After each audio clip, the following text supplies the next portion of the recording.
श्रीमद् भगवत गीता पहला अध्याय अर्जुन विषाद योग। भगवान श्री कृष्ण ने अर्जुन को निमित्त बनाकर समस्त विश्व को गीता के रूप में जो महान उपदेश दिया है, यह अध्याय उसकी प्रस्तावना रूप है। उसमें दोनों पक्ष के प्रमुख योद्धाओं के नाम गिनाने के बाद मुख्य रूप से अर्जुन को कुटुंब नाश की आशंका से उत्पन्न हुए मोहजनित विषाद का वर्णन इस अध्याय में है। तो आइए पहला अध्याय अर्जुन विषाद योग को शुरू करते हैं। धृतराष्ट्र बोले, हे संजय, धर्म भूमि कुरुक्षेत्र में एकत्रित युद्ध की इच्छा वाले मेरे पांडु पुत्रों ने क्या किया?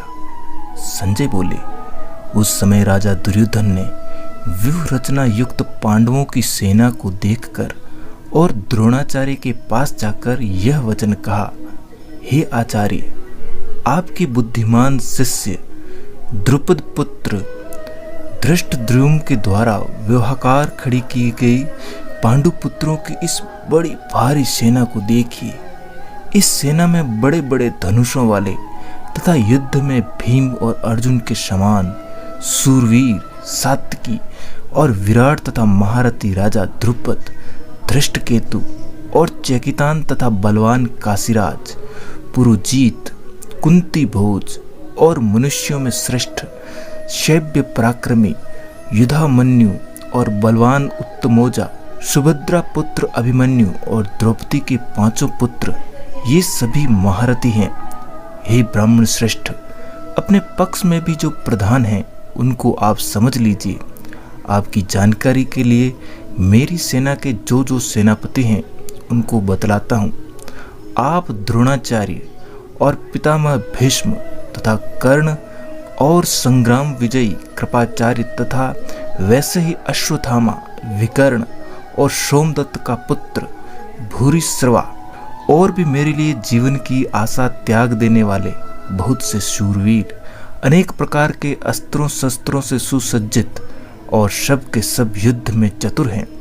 भीष्म पितामह द्वारा रक्षित हमारी वह सेना सब प्रकार से अजेय है और भीम द्वारा रक्षित इन लोगों की यह सेना जीतने में सुगम है। इसलिए सब मोर्चों पर अपनी अपनी जगह स्थित रहते हुए आप लोग सभी निसंदेह भीष्म पितामह की ही सब ओर से रक्षा करें।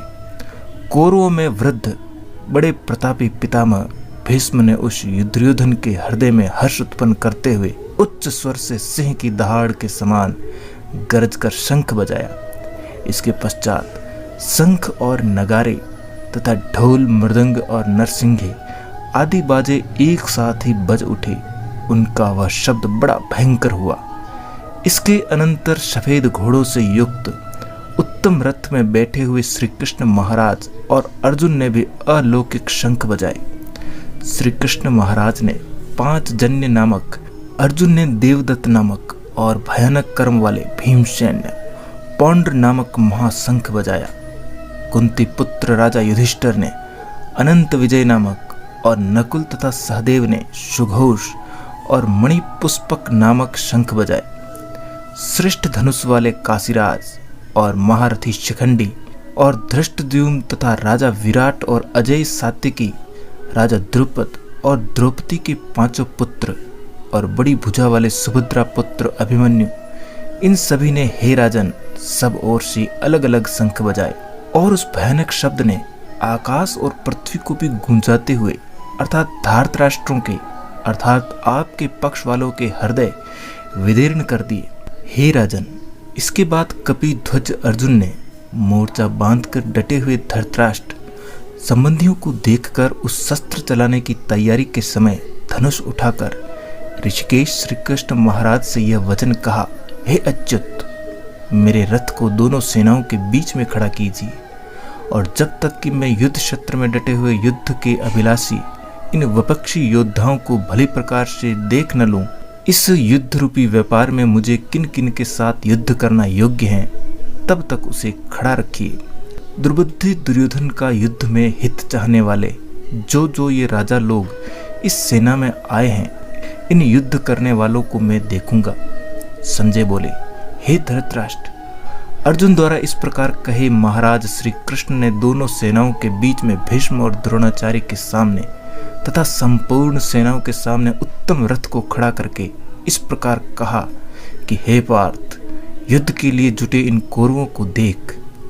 इसके बाद प्रथापुत्र अर्जुन ने उन दोनों सेनाओं में स्थित ताऊ चाचों को, दादा परदादाओं को, गुरुओं को, मामाओं को, भाइयों को, पुत्रों को, पौत्रों को तथा मित्रों को, ससुरों को और सुहृदयों को भी देखा।